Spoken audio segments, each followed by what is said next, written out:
Hi everyone.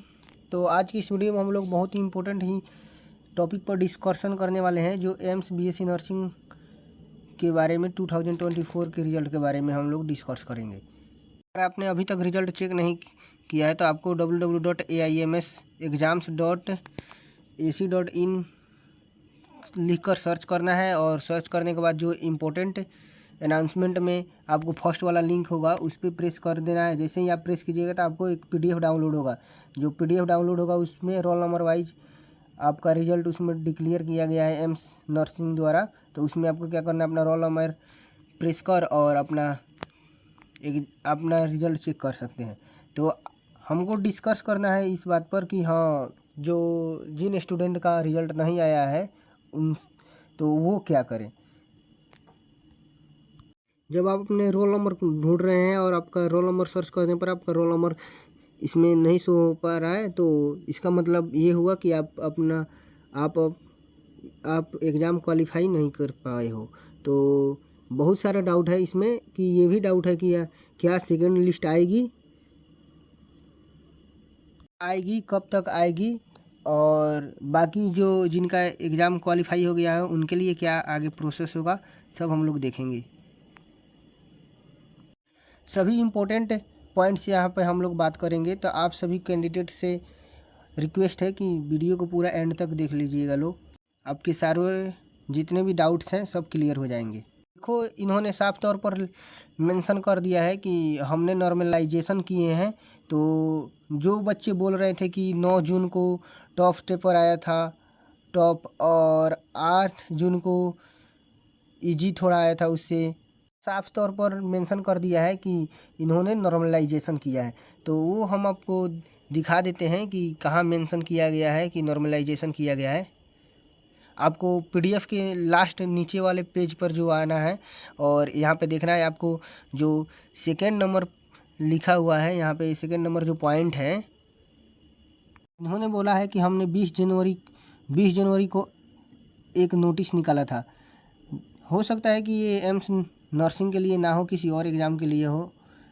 और उस notice को मेंशन करते हुए इन्होंने बताया है कि जो हमने जो 8 और 9 जून को जो एग्ज़ाम हुआ है उसमें नॉर्मलाइजेशन का प्रोसेस लगा है।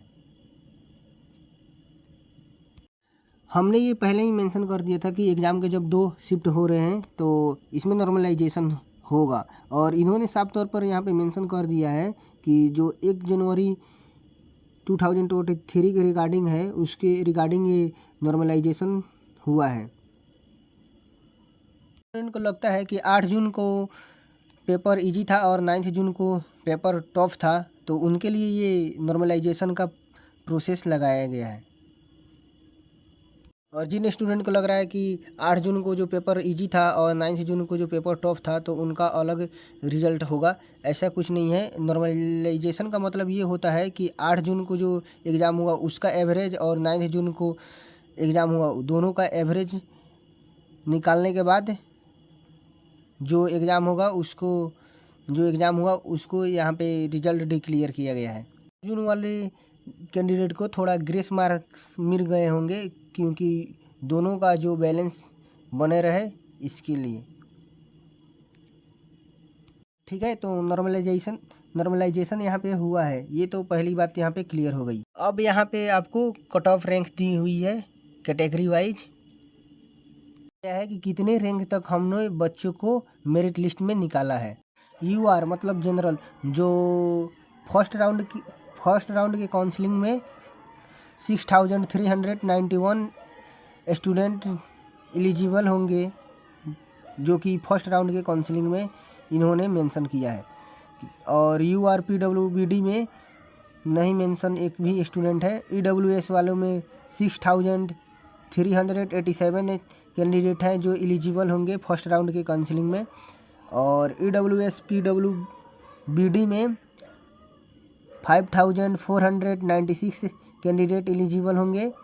OBC NCL में 9851 स्टूडेंट एलिजिबल होंगे।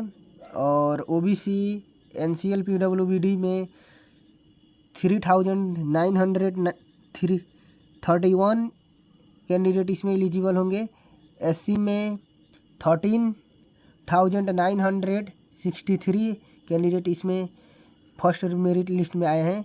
और जो SC PWBD में है उसमें 7,728 कैंडिडेट एलिजिबल होंगे। और ST में जो है उसमें 13,926 और ST PWBD में कोई मेंशन इसमें नहीं किया गया है। इतनी रैंक वाले कैंडिडेट को इन्होंने इसमें निकाला है जो आगे काउंसलिंग के लिए एलिजिबल होंगे। अगर आप OBC कैंडिडेट हैं और OBC जो कैंडिडेट का जो आपका सर्टिफिकेट है वो अगर आपका रिजेक्ट हो जाता है तो आपका जो काउंसलिंग में होगा तो आपका काउंसलिंग नहीं हो पाएगा। और उसको हम मेंशन कर चुके हैं पहले भी और इसमें भी मेंशन कर दिए हैं। तो आपको हम बताएंगे कि अगर आपका मार्क्स जो है वो OBC की कैंडिडेट के लिए एलिजिबल है तो अगर आपका OBC जो सर्टिफिकेट है उसको रिजेक्ट कर दिया गया है तो आप जनरल वाले के लिए एलिजिबल नहीं हो पाएंगे क्योंकि आपका मार्क्स जो है वो OBC वाले के लिए है। चीज़ आपको दिखा देते हैं, उसके बाद आपको बताएंगे कि सेकंड लिस्ट मेरिट लिस्ट आएगी कि नहीं आएगी।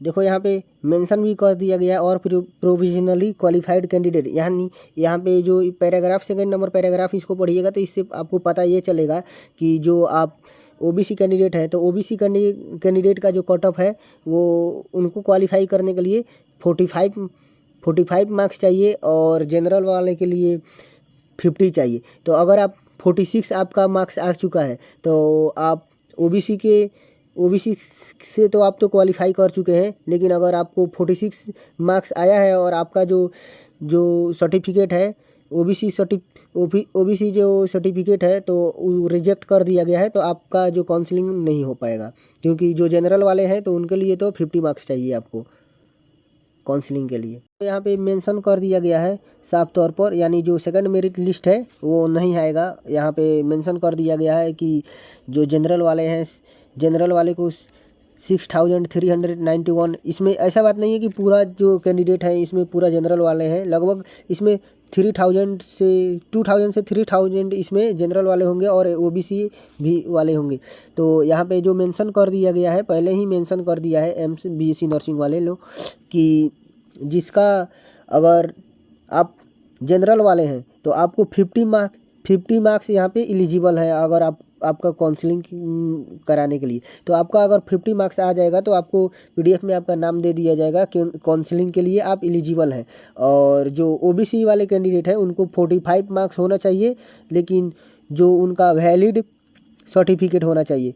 अगर वैलिड सर्टिफिकेट है तो आप जब आपका 45 मार्क्स आ जाता है अब आपका जो सर्टिफिकेट है कास्ट सर्टिफिकेट OBC सर्टिफिकेट जो तो उसको वैलिड प्रूफ हो जाता है तो आप काउंसलिंग के लिए एलिजिबल होंगे। और जो SC ST वाले कैंडिडेट हैं उनको 40 मार्क्स अगर आ जाता है तो आपका जो PDF में नाम होगा वो आ जाएगा और आपका जो सर्टिफिकेट होगा वैलिड होगा तो आप काउंसलिंग के लिए एलिजिबल होंगे। जो सर्टिफिकेट अपलोड करना है वो EWS वाले कैंडिडेट और OBC कैंडिडेट वाले को अपलोड करना है, बाकी सब कोई अभी आराम करोगे लोग। इस बात को जान लो कि जितने भी स्टूडेंट हैं जितने भी कैंडिडेट हैं जो कि इस मेरिट लिस्ट में आने वाले थे उनको यहाँ पे मेरिट लिस्ट में ला दिया गया है। तो इसके बाद हमको नहीं लगता है कि सेकंड मेरिट लिस्ट आएगी क्योंकि इन्होंने मैक्सिमम कैंडिडेट को निकाल दिया है जिन्होंने अपने कैटेगरी के अकॉर्डिंग एग्ज़ाम को क्वालिफाई किया है।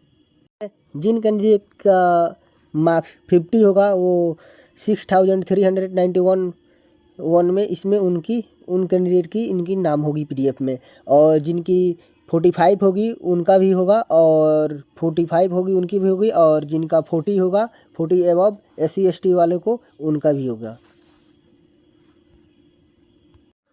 अगर इसमें जो भी स्टूडेंट यहाँ पे क्वालिफाई किए हैं वो अगर वो काउंसलिंग कराते हैं और कुछ उसमें से काउंसलिंग नहीं भी कराते हैं, अगर सीट खाली रह जाती है तो ऐसा नहीं है कि एम्स वाले जो हैं वो फिर दूसरे कैंडिडेट को लाकर और उस सीट पर रख लें, वो सीट खाली ही रह जाती है।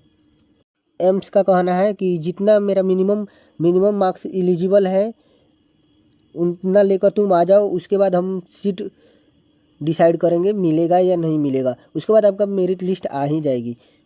तो आप ये एक्सपेक्टेशन मत रखिए कि आपका सेकंड मेरिट लिस्ट यहाँ पे बन रही है। सेकंड मेरिट लिस्ट यहाँ पे नहीं आएगी। आप अपना दूसरे एग्ज़ाम जो भी आप पैरामेडिकल व दूसरा अगर जो भी आप फॉर्म फिलअप कर रहे हैं उस पर ध्यान दीजिए। इसमें सेकंड मेरिट लिस्ट हमको नहीं लगता है कि आएगी। ओबीसी यानी एनसीएल सर्टिफिकेट और जनरल वाले कैटेगरी के ईडब्ल्यूएस सर्टिफिकेट जो हैं उन दोनों को, तो वो 19 जून से लेकर और 22 जून तक अपलोड करने का यहाँ पे डेट मेंशन किया गया है। तो यहाँ पे आप लोग अपना जो ओबीसी कैंडिडेट वाले हैं एनसीएल सर्टिफिकेट और जो जनरल कैटेगरी के हैं वो ईडब्ल्यूएस को अपना जो सर्टिफिकेट है वो जल्द से जल्द 19 जून और 22 जून के बीच में अपना सर्टिफिकेट अपना अपलोड कर ले। अगर ऐसे कैंडिडेट हैं जो अपना सर्टिफिकेट अपलोड नहीं कर पाते हैं तो उनको जनरल कैटेगरी में माना जाएगा। जनरल कैटेगरी में तभी आप एलिजिबल होंगे काउंसलिंग के लिए कि जब आप जनरल कैटेगरी का कट ऑफ यानी 50 प्लस आपका मार्क्स आया होगा।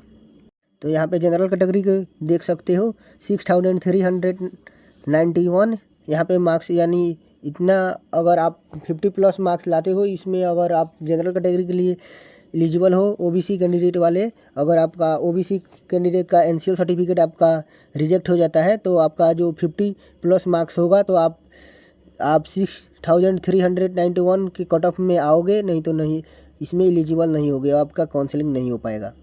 आप अपना सर्टिफिकेट पूरा ध्यानपूर्वक और केयरफुली अपलोड कीजिएगा कि ब्लर नहीं आए। अगर आपका ब्लर भी आएगा तो उसमें आपका सर्टिफिकेट जो होगा उसको रिजेक्ट कर दिया जाएगा और रिजेक्ट करने के बाद आपको जनरल कैटेगरी में, यानी जनरल कैटेगरी 50 प्लस आपको उसमें मार्क्स अगर आया रहेगा तो आपको उसमें काउंसलिंग के लिए आपको एलिजिबल लिया जाएगा, नहीं तो नहीं होगा।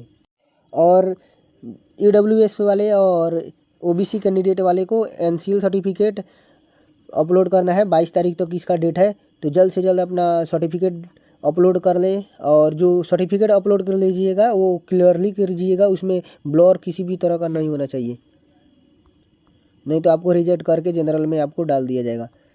और जनरल में तभी आप एलिजिबल होंगे जबकि आपको जनरल के कट ऑफ को आप पार कर पाइएगा। अगर नहीं पार कर पाइएगा तो आपको काउंसलिंग के लिए एलिजिबल नहीं होगा, आपको काउंसलिंग के लिए नहीं ले पाया जाएगा।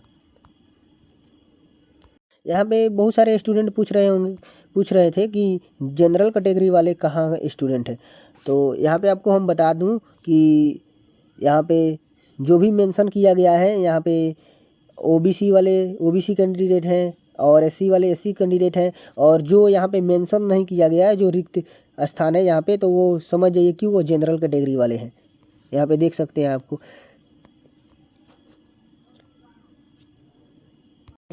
आई होप कि आपकी सारे डाउट क्लियर हो गए होंगे।